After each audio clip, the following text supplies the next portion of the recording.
Editor-in-Chief is live in 10, 9, 8, 7, 6, 5, 4, 3, 2, 1. Okay, welcome to the program. You're with the Editor-in-Chief. We're live, and it's great to have your company this morning. Welcome to Monday. Big moves, of course, in the housing sector today, or from today. Reserve Bank is bringing in new limits on how much you can actually borrow. So we'll look at that today. We have the very latest housing data as well, showing rents are softening, and the bright line test goes from 10 years to 2 years from today. Why struggling mum and dad investors are expected to flick their rentals ASAP. Got Johnny Day with sports, and who thinks sleepy Joe Biden should stand aside from the presidential race? The old man versus, well, they call it the con man. So we'll look at that. I'm Duncan, Garner. And the open line is 0800 863 293. You can text me 3598. That comes direct to me here. Jump on YouTube and TikTok. All the details are there. Get involved. Call 0800 863 293. Text 3598. News time. Here's MediaWorks Deputy News Editor Grace Cocker. An email briefing has revealed the mental toll military courses for jobless young people has had on NZDF staff. Issues with the limited service volunteer program have been highlighted in its advice to the government on youth boot camps. It says physical assaults on staff rose in the last year, with some even contemplating suicide. The NZDF also reminded government ministers that it will not be involved in the running or staffing of the youth boot camps. Dunedin police are urging parents to talk to their children about online safety. They're investigating reports of an individual who's targeting local high school students and attempting to extort them. The victims are befriended on social media and coerced into sharing photos or video of themselves before being blackmailed. In some instances, photos are even doctored. All eyes on Auckland petrol stations this morning as the regional fuel tax ends. Prices are set to drop by at least 11.5 cents. Terry Collins from the Automobile Association says people can save more by shopping around still. If you get a 50 cent savings over 60 litres, all of a sudden you've got a $30 saving.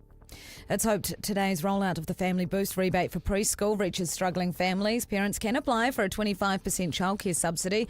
The Early Childhood Council's Simon Lobar says it's currently out of reach for many.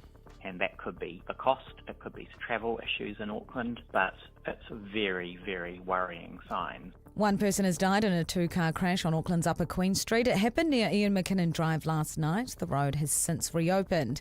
In sport, England survived a massive scare at Euro 2024. They scored 5 minutes into injury time to force extra time against Slovakia in the round of 16. Harry Kane, the hero, on TVNZ+. Headed across, Kane's there, 2-1 England! Oh, what a turnaround here, Inkels and Kirkett. England will face Switzerland in the quarterfinals, and the White Ferns have copped another hiding on their cricket tour of England, losing the second ODI by 8 wickets after being bowled out for 141. That's news in sport. All right, Grace, I'm a bit concerned about the plant. This plant in the studio. I mean, I'm not good with plants, but that looks bleak. This is bleak. I saw a huge pile of leaves. It's meant to have been watered. It's a hire plant, right? So we lease this thing, Lisa Plant. That's not her name, but Lisa Plant is the name of the firm. And it needs some water. It's not looking good. No, and all the leaves are on the... Anyway, it's quite brown. Well, like, it's still green in some parts, but it definitely looks like it's seen better days. I'm watering it. My cousin got me a plant when we moved into our new house last year, and I killed it in a week. I'm very talented. Well, I've just poured my glass of water in there, so hopefully that works. Thank you, Grace. Thanks for the input. Garner. Right, it's a big week for the housing sector. The latest data just out from realestate.co.nz shows rents may have peaked and have started to fall. However, it's mixed news if you're buying. While more listings are expected to flood the market with the bright line test going from 10 to 2 years today. New rules mean you're likely to be able to borrow less from your bank. They're called debt-to-income ratios, and it means banks will cap lending at 6 times your household earnings or household income. Vanessa Williams is with realestate.co.nz and joins us now. Vanessa, nice to see you. Welcome. Good morning, Duncan. Lots going on. July 1's a big day for housing, isn't it? Oh, huge day. Investors, first-home buyers, lending, when I'm going to sell my house. Yeah, there's a lot going on today. Okay, let's look at rents firstly. Your data, what does it show? Yeah, so we've had a very interesting year. Typically, the biggest rental months are January, as you can well imagine, start the new year change, and then 6 months later in June. But we saw a huge May. For some strange reason, we were up 40% on our peak month typically for May. So what is that sort of telling us? Anecdotally, we're hearing out there that there was sort of a lot of investors that went around February, March going, actually, bright line test's going to change. I'll take my property, take the tenants out, get it ready for sale, and then have actually changed their mind given that property prices have been flat for basically 18 months, and they're going, do I want to sell at the base of the market. So they put the people back in the houses, have they? Yeah, well, trying to. And what are rents doing? And so rents have actually softened this month. We saw a record high last month and we have seen them soften. Will that trend continue? We'll need to kind of get a couple more months under our belt, but it is nice to see a bit of reprieve there. Is it much of a sort of drop back? About $10 a week. So not bad. But size of the tax cut. Exactly, yeah. In terms of, so is that in some areas or is that all areas? Or that's nationally, that's right across. And it differs a bit depending on the demand in there, but we are actually hearing that quite a few people who have got rental properties on the market at the moment trying to find tenants are actually struggling and have to rethink their expectations. All right. Is there some parts of the country where rents have dropped quicker than others? Not off the top of my head. It's sort of been a bit of a rocky piece, but as I said, I'm really keen to see how this trend, whether it continues more or not. It would be nice to see those soften a wee bit. Is this the first month, is it? Is this the first few weeks of it? Yeah, this is the first month. Okay, and how long do you take to pick up a trend? Is it 3 months? Typically 3 months, to sort of see if it's really going to stick at it or not. Interesting though, because with July the 1st comes the Bright Line test changes as well. We'll talk about debt to income shortly, but Bright Line tests go from 10 to 2 years. 10 years was always ridiculous. It's quite a long time. It was ridiculous. I mean, no one flips a house in 10 years. No, well, that's not a flip, That's is not it? a flip, is it? That's a double. You know, typically our houses double in 10 years, so yeah. So it goes from 10 to 2 years. So those people, I'm told by some of the data agencies that a lot of the houses will go on the market today. A lot of mum and dad investors who are struggling with the rents and so forth, not covering the mortgages, are going to dump their properties on the market. Yeah, and you see, that's really interesting because we have got total stock numbers back to where they were in 2015. So we're talking upwards of 33,000 homes on the market at the moment. And just to put that into a bit of context, 33,000 at the moment. Our bottom of the absolute market was in August 2022, and that was 12,500. Oh, gee, was it? Yeah, so when you look at that as a difference, so we're sort of around that upper 33,000 mark at the moment. So there's actually already a lot of stock on the market. What's been the most we've had on the market at any one time? Do you recall? About 60,000. 60,000? Yeah. Okay, so we're halfway where we have normally been. Yeah, well, normally is probably that was the absolute peak when Okay. we're real buyers market where there's not a lot happening. Well, my understanding is that a lot of mum and dads are doing it a bit tough on some. They have 2 or 3 rentals, and it's not covering the bills. And they may dump them. It's up to 10,000 homes could go on the market in the next week or so, which would seem a lot, wouldn't it? That is a lot because you think about a typical month, we see between 8 and 10,000 in total. To have an additional, that would basically double the amount of new listings. It would, but it's been ridiculous the 10-year flipping. So no one could do anything. Yeah. No one could do anything. Yeah. They couldn't move. Yeah, exactly. So to be fair to that though, the new builds, they were a 5-year, which sort of feels a little bit, more realistic. Still not flipping. No, that's not flipping. No, is that's it? not flipping. No, you're right. So everyone's been flipping having to hold it. They've had to hold their places. They might have bought them in 2020, but they can't sell them until now. Yes, that's correct. And like if you bought it in 2020, that would be a bit of a challenging time as well because you've got to think that was sort of 2020, 2021, absolute peak of the market. We've softened by about 15% since then. So if you are perhaps looking to transact in that time, you're probably not going to have made any capital gain. So house prices are 15% lower than they were in 2020. At the peak of 2022, so that January, we're about $1 million. Yeah. And now they're about 860. See, so people who've bought at that time, it's probably best to hold, isn't it? It will be. So I was looking at the data this morning actually, and in 2020 and 2021, about 7% of our homes transacted. Yeah. The debt to income ratios, which come into effect today as well, explain that to people. So that debt to income, or what you might hear in the news, is called DTIs. So effectively, it's to help our financial stability here in New Zealand. It's not uncommon globally. It's pretty common, but the idea was, and these conversations, you've got to remember, started in 2021 when we had really low interest rates, really high house prices, and people going, this is great, let's get on board. And what we have seen is that now that we're in the softening market, that it puts us at a bit of risk. But banks are doing their own debt to income anyway, aren't they? The banks don't lend more than they think someone can afford, do they? Yeah, but I mean, you've got to look at the last couple of years and some of those really low interest rates, but those really healthy house prices. I think there will be some people who are hurting at the moment. And, I don't think it's bad for the New Zealand economy to have more financial rigour in place to ensure we don't get into unmanageable debt. Yeah, it's about stability, isn't it? Financial stability. But if you have a household income of 126,000, let's say household income, the most you can borrow, I think, is about 756. Yeah. So if you're at an average house price in Auckland of what is it?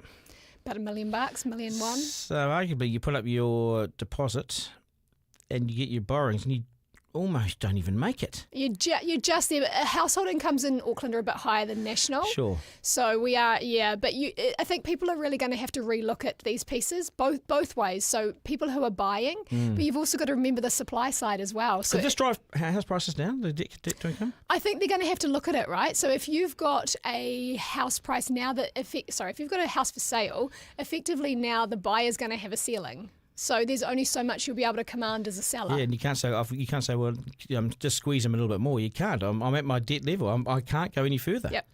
Yes. This is it. Yes. So if you're borrowing too much more than that, then we're putting ourselves into an unmanageable position as well. So we've got to be mindful of that. These are really significant changes. Where's the market going in terms of? See, I think we're probably almost at the bottom of that market now with house prices and with interest rates, and it's only, now it's the time to go down. In terms of interest rates, down. I also agree, and I think how inflation has got a bit more manageable here in New Zealand. Yep. Yeah, it's there or thereabouts. We're so close now to that. Yeah. So do you think this is the bottom? Is this the bottom of the market? Do you think? I do believe so. I do think, and given that it's been flat now for 18 months, so basically we've only moved between 860 and 890 for 18 months. So you kind of go. Has it gone backwards in 18 months or just flat? Nah, just flat. Just flat. When it dropped down was in 2022. We saw it go from $1 million to basically 850 over in 12 months, a 15% drop in a year. Yeah. Nice to see you. All the very best. Lovely to see you. Thanks for making it so clear for us too. No problems. Garner. Okay, 0800 863 293. You're in the housing market. What are you going to do with your place? Let us know. 0800 863 293. Also, I want to tell you a little story. In New Zealand the other day, I was needed to change an airfare, and I rang them to say I needed to book it not from 10 a.m. in the morning, but from 6 a.m. from Wellington to Auckland, and they charged me another $391. And it took me almost an hour on the phone with Air New Zealand. An hour on the phone. I don't think it's good enough. I think it was a terrible service, and it cost me all up $750 for a one-way flight Wellington to Auckland, with a $391 change. What do you reckon? Have you had good service from Air New Zealand? 0800 863 293 is the number. 0800 863 293 3598. Of course, is the text. Garner. Yes, that's me. Now, a wrap of the weekend sports happenings with Johnny Day from the Sporting Rumble podcast. Johnny, g'day. Good morning. Good morning, Duncan. How are you? Yeah, nice to see you, mate. Yeah. Okay, so England. Yeah, the Euros. I'm one of those guys who doesn't really like England when it comes to sport. At least you're consistent. So, when Slovakia were leading 1-0, 5 minutes into extra time, it was like, they're going home. It's not coming home. They're going home. And this is so good. I'm going to see English tears everywhere. Gareth Southgate effigies getting burnt. But then Jude Bellingham, who's won everything in football. He plays for Real Madrid. He's a young English kid. He found the equaliser. 2 minutes to go until full time. What a remarkable. It went to extra time. And then 1 minute into that, Harry Kane scores. And it's all good. England, it's still coming home. They're into the quarterfinals where they will face Switzerland next. What an adrenaline pumper. Yeah, pretty good way to wake up this morning. It kicked off at 4 a.m, so I was right into it. You thought it was all over, eh? Yeah, absolutely. Yeah, so you're disappointed. Yeah, I know I am. But we'll get to do it all over again in the quarterfinals. So looking forward to it. Are they any good? I don't think so, but anything's possible in football, right? I think they beat Italy in the round of 16, and Italy are good. Yeah. So anyone can beat anyone. I think Georgia are winning at the moment against someone, and they're ranked 76th in the world or something. So it's football. Anyone can beat anyone. The Wars. The Wars, mate. Brisbane Broncos. What a turnaround. I know the Broncos didn't have any of the Origin players backing up, but still, this is a Warriors team that lost by 60 points to the worst team in the NRL the week before. What an amazing job Webster's done in a week, and I'd imagine the senior players too would have looked at each other in the eyes after that 60-point loss and go, mate, really? What do you put it down to? You rate Webster, Ray. You already rate him. Yeah, everyone does. He's NRL Coach of the Year last year. He's come through the Panthers under Ivan Cleary. He knows his stuff. He knows how to run a team, and it was really weird that they lost by 60 points because the whole of last year, when they did lose, they didn't lose by much. It was never a blowout. So 60 points is a real worry, wasn't it? You start to think, Jesus, he lost the dressing room? Like, are these guys not reacting to what he's saying? But the Broncos, sure, they were a few players down, but they're still a very good side. Oh, hell yeah. The Warriors got out to 16-0, and then it was 16-10, and the pressure was on, and I thought the halves were great. Tamari Martin played superb, I reckon, and Chanel Harris-Tavita not too bad as well. So you almost keep them there, don't you? Yeah, when Sean comes back after a month out, it could be interesting. But this is the time where the Warriors have to win. It's the Origin period, isn't it? And now they're only 3 points outside of the top 8 and only 3 points away from 5th place. That's 2 wins. Yeah, it's 2 exactly. wins there. So keep the faith. I know you always do. Yeah, where are they now? Are they 13th? 13th, only 3 points from 5th. Away from 5th, who are the Bulldogs as well, who are very beatable. They've had a great year, but they're an ordinary club. So now Razor has had the most amazing publicity in the lead up to this All Black first All Black Test of the year. I mean, you'd almost think that he'd won the World Cup, given the press that he's getting, and I see it everywhere online. But this is a guy going into a Test match against a team, a well-established team that has a tall line out, and I can't see anyone above 6'5" in our team. Yeah, we don't have the most height in the world. We're athletic, though, with Barrett and Tuipulotu as our locks and Tupuvai coming off, and Artie's there at the back of the line-out, and I'm wondering who they're going to pick at 6. Will it be Ethan Blackadder, Samipeni Finau, or another option? It's Finau, isn't it? He's You'd 6'4", think so, isn't he? to snot people, but Blackadder's just made for Test rugby, isn't he? But he hasn't played any rugby. If he can stay on the field, yeah, he played 2 games at the end of the Crusaders season, you and can't that pick was him. about it. So team naming normally happens on a Thursday, and Test week in Dunedin. Is there anything better? No, they'll love it. They'll really lap Under it up. the roof and drinking spates and having a good time with some good southern people. So What's your looking team? forward to What's your starting team? Well, the wings are interesting too. I think you've got to have Bowden Barrett at fullback, and then Sevu Reece was so good for the Crusaders. I'd have him, and Mark Talia's been awesome in black. Caleb Clark's been awesome too. Scored a hat-trick in the final, and then you got Imoni Narua, who's unbelievable for the Chiefs, so that's going to be interesting on the wings. Then you got Geordie and Rico in the midfield, D-Mac, along with probably Finlay Christie. They're Christie at will 9 start, and do you 10. reckon? Yeah, I think so. Maybe TJ Perenara coming off the bench, Artie at 8, Dalton Papali at 7, Blackadder or Finau at 6. Yeah, Tuipulotu, Barrett. Strong pack. And then a good pack, yeah. Cody Taylor looked awesome after he came back from his rest, and then you got De Groot, who's a monster, especially in Dunedin. He'll have his family there, and Tyrell Lomax hopefully fit at tight It's head. a strong team. Yeah, strong team. Looks strong good, team. doesn't it? So also, I see the under-20s did well too. New Zealand under-20s kicked off. Well, yeah, just yeah. beating Wales by 1 try, was it? It was a try-fest over there in Cape But Town. they were like 30 points ahead, and then suddenly... Yeah, Wales came back with a couple of late tries. Under-20s rugby, though, who cares? As long as there's one or 2 good players. I'm sure the parents will, and the boys will, but if we lose, it doesn't mean That's we're tough, crap Kayla. at rugby. That's tough, Kayla. I mean, this Yeah. is under-20s. It's junior. It's like Doesn't All matter. Black Colts, isn't it? Doesn't okay, matter, mate. Okay. Wimbledon tonight? Yeah, looking forward to this. Doesn't matter. No. Well, people say the doubles don't matter, but that's the only place you'll see New Zealanders play at Wimbledon. Erin Ratliff is ranked 2nd in the world in doubles, so she'll start on Wednesday night. Michael Venus has been winning some tournaments. He'll be on Wednesday too. But yeah, it's the big farewell for Sir Andy Murray. Hopefully he can make it through. It's amazing. He's got metal hips. Everyone thought he was done about 4 years ago. I thought he was done. Was he still playing? And he's still playing. So he's going to play doubles with his brother as well, and maybe 1 round of singles before he gets knocked out. He's grizzly bugger, isn't he? Yeah, but now it's time for the next generation. I think Novak's kind of limping into this one. So Sinner, Alcaraz, Zverev, all these young, it's their time finally. It certainly is. And F1. Yeah, drama, massive drama. Lando Norris, Max Verstappen going for the lead at the Austrian Grand Prix. Lando looks like he's getting around him, so Max gives him a nudge. Punctures his tyre, Lando can't finish, Max gets docked 10 seconds, he finishes 5th. So then George Russell from Mercedes wins the race. Comes through. Only his 2nd time he's ever won. Mercedes on top of the podium. That's Very a good rare one. to see these days. Really rare, isn't it? Hey, JD, always good to see you, mate. Thank you so Cheers, much. mate. Appreciate it. 3 questions from Okay, the editor-in-chief. that's me at number 1 today. 1. Yeah, what should Auckland petrol stations have done by now? They should have reduced the price of petrol by 11.5 cents a litre. The Auckland fuel excise tax is officially abandoned today, 6 years after it was introduced. So keep an eye on your local petrol station, and if they haven't reduced the price, take a photo, send it to me, Duncan at rover.nz, and we'll name and shame them in the Rogues Gallery. The tax was meant to help Auckland build better roads and transport links, and has collected almost $1 billion to date. What's it built to help us navigate the streets is not at all obvious, but $341 million collected is still sitting in the bank and been spent on nothing. 2. Number 2, is the housing market worse now, or was it worse during the 2009 GFC?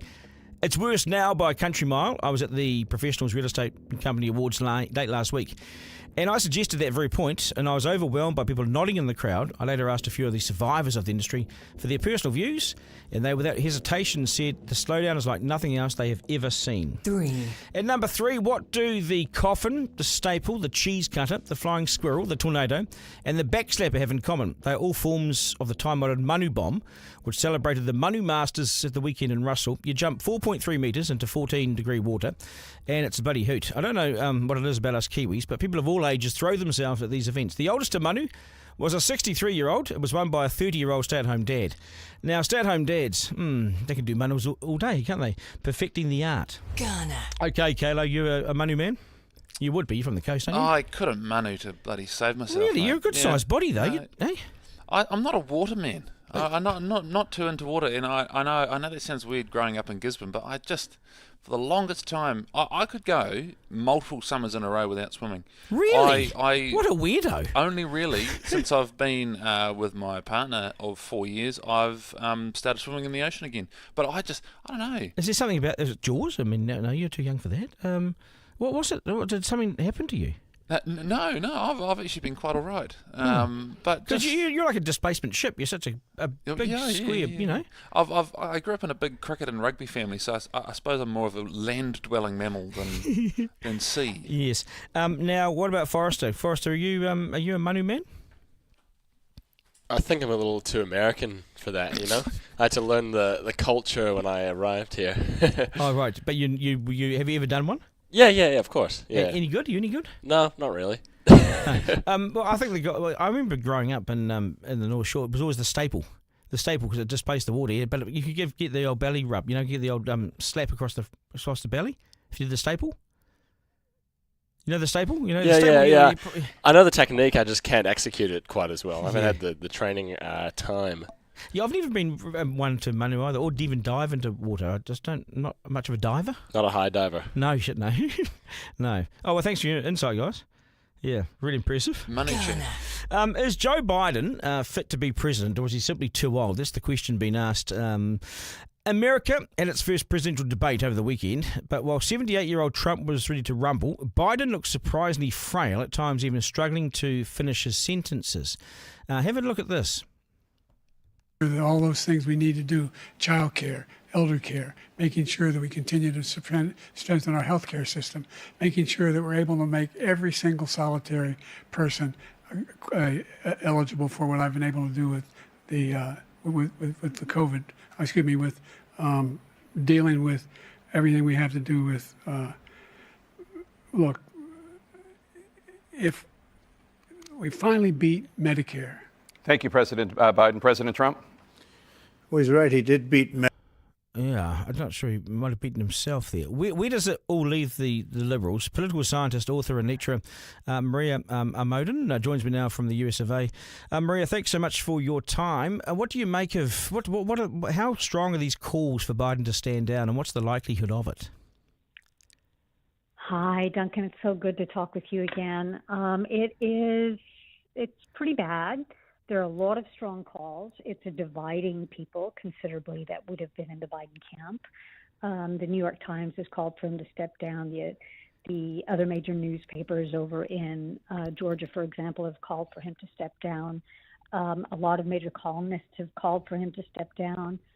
And yet still many people like Barack Obama are defending him and saying everybody has a bad debate night. And saying, well, you know, the guy has been running the country, which is probably the hardest job in the world, and had a cold and a sore throat. But, you know, that's hardly enough to justify what his performance was, which was quite dismal. I mean, really, look, if you think about the presidency, there are two parts of it, right? Two main parts. One is the executive, which he has done a pretty good job at. But the other is being president and being a candidate, inspiring people, leading people, and that's where he is not doing so well. And it leaves his party vulnerable.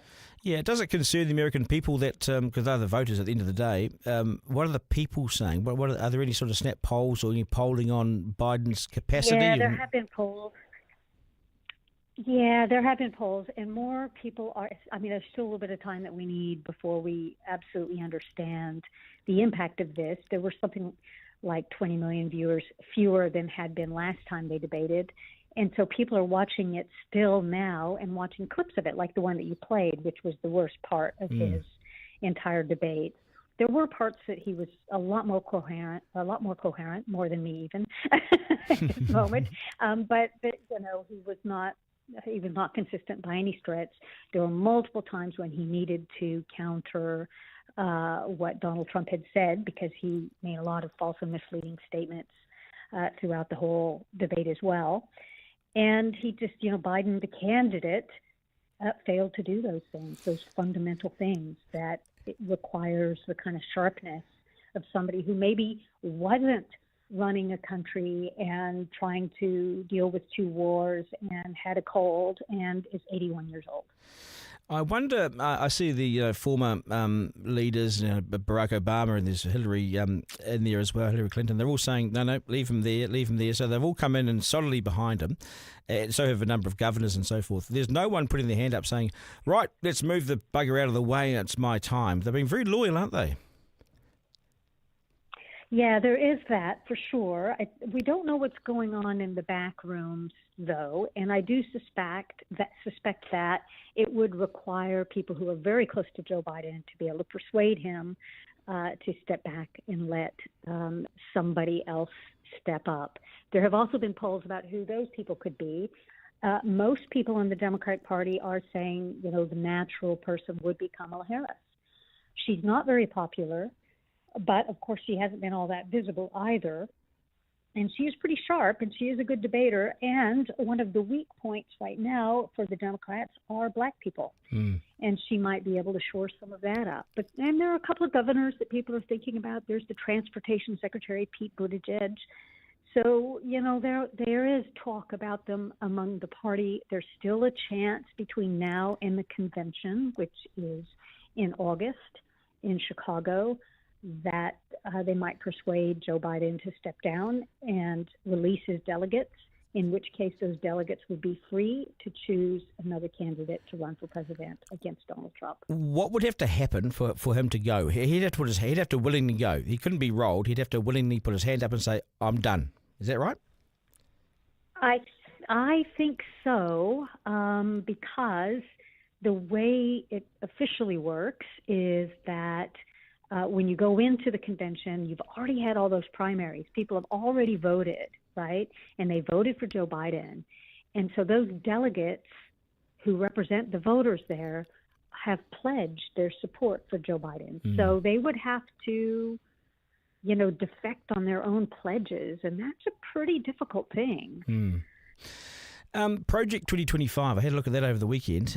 What's your take on that? So this is a very detailed, multiple-page plan for essentially concentrating power into the executive branch in the United States, making it more of a Christian nationalist kind of a country. It's pro-death penalty. It would enable, if they manage to do this, the firing of all the civil servants who are supposed to be nonpartisan, who run the government, who serve in all of the different branches, and who are experts in the field, and replace them with partisans so that they can, what they say is dismantle the administrative state, which is, in essence, the government. But they also call for things like enabling the military to get involved in domestic activities, which has been a no-no since the founding of the United States.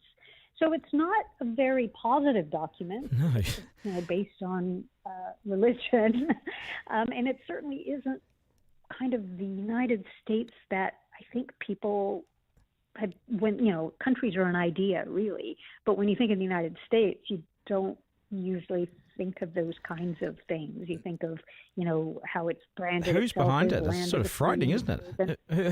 Who's behind it? There's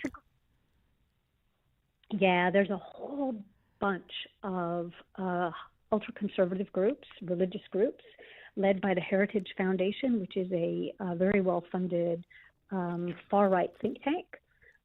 It's been very involved in all kinds of policies already. And you can, thank a lot of the far-right policies. You can thank them for those policies already to date. But it's not only them. There are, Moms for Liberty and all of these great names don't necessarily stand for what they call themselves. Like they say moms for liberty, but they mean liberty for themselves, but not for other people. Pretty out there. Pretty out there. Hey, Maria, thank you so much for your time this morning. We appreciate it. Yeah, my pleasure. Thank you. Ta-ra. Thank you. Duncan Garner. Okay, bit of feedback coming in. Duncan, after watching Newsom, this is Gavin Newsom, take part in other debates, I think he'd be a good opponent. If not, this is going to be Trump's easily. That's what you're saying. This will be Trump's easy. Duncan, I think he's better than the lady from Michigan. Damn, I can't even remember her name or the VP's name. That's Kamala Harris. Duncan, if Biden runs, Trump wins. If Biden runs, Trump wins. It's as simple as that, you reckon. And also, Newsom, you're saying Newsom. He should put his hand up.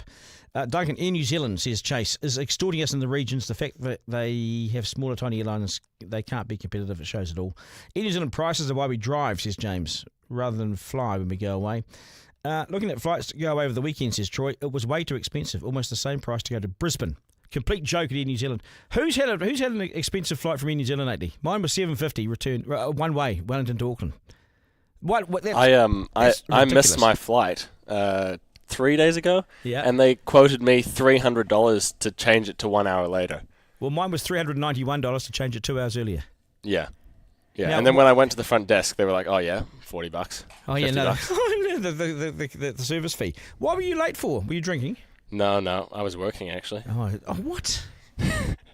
Yeah, I was meant to leave work and I didn't. $300 for an hour earlier. Yeah, You got a horror story? You live in Gisborne. Yeah, well, when I did live in Gisborne and I wanted to go to, say, Christchurch or whatever, it could be over $1,000. Yeah, I know, yeah. It's an absolute joke. They are absolutely taking us for a ride because they fully know that the other airline, which won't be named, is rubbish. Yeah. And so they just go, F it, we're the only ones in the market. Yeah. So, especially in the regions, I totally agree with Chase. Yeah. It is absolute daylight robbery. Nonsense. Yeah, it is nonsense. It's flipping ridiculous. It's ridiculous because it's a monopoly. And they're putting you the bird. That's what they're doing. Totally. Yep.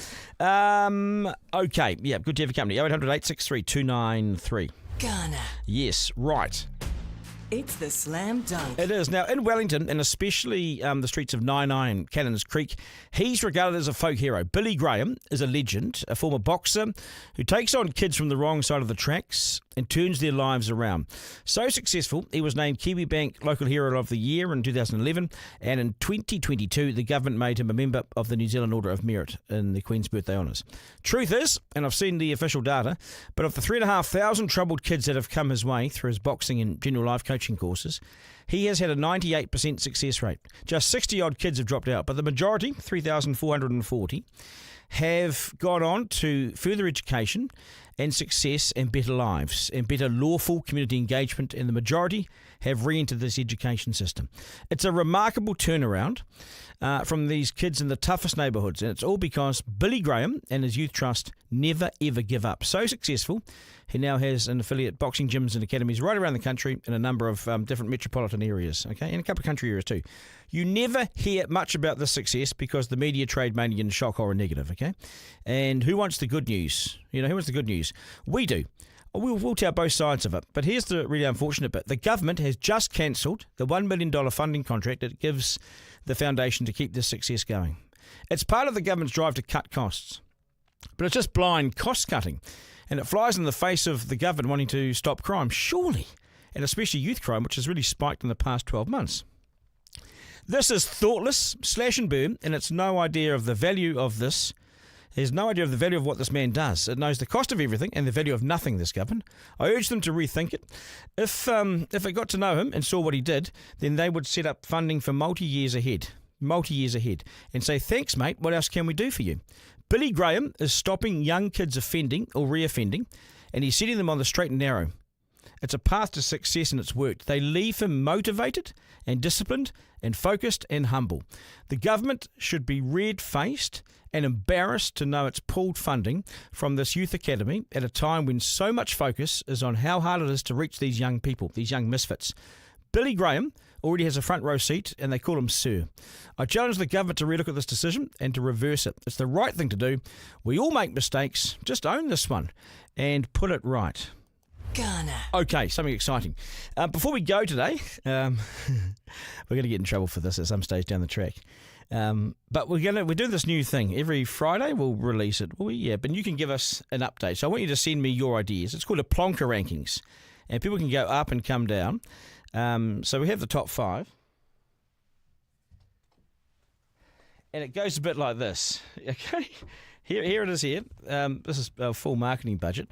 Kalo has done lots of work on the graphics. At the moment we have Angry Andy, angry but bitter. He's the Hamilton councillor who swore his face off, calling someone a fuck knuckle or something. So he's at number 1 at the moment. Kiwi Rail for the Fairies, number 2.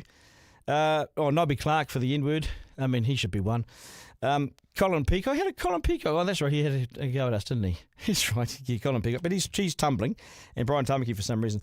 So you can go up and down. So we want your suggestions. Might be Biden. We want your suggestions throughout the week. So it's Duncan at rover.nz. You send me your suggestions and they can go up here. For instance, we made a few extra little...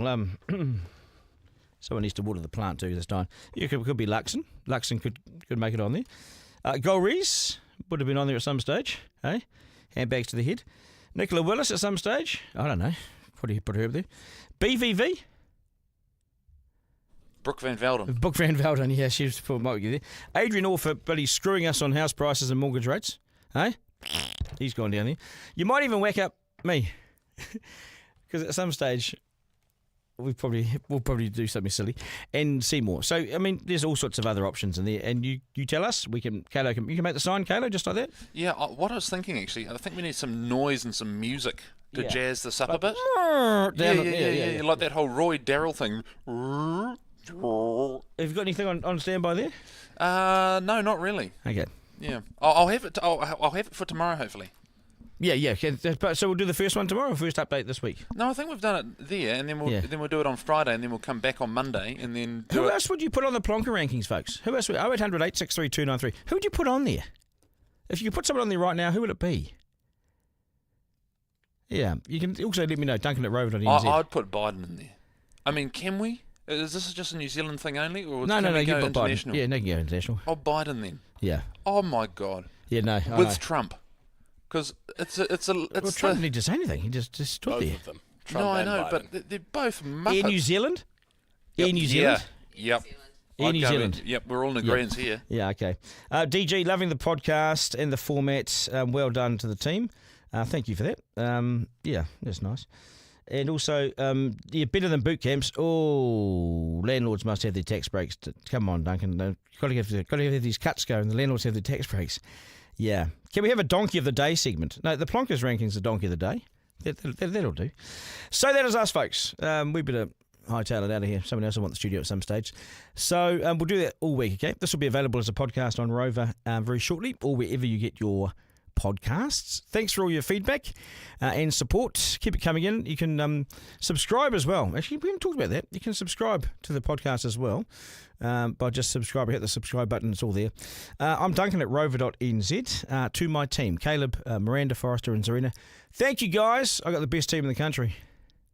The smallest but the gruntiest team in the country. We'll do it all again tomorrow. Remember, life isn't a dress rehearsal. We don't come and do it again. There's no curtain raiser, that sort of thing. This is it. We live in one of the best countries on earth.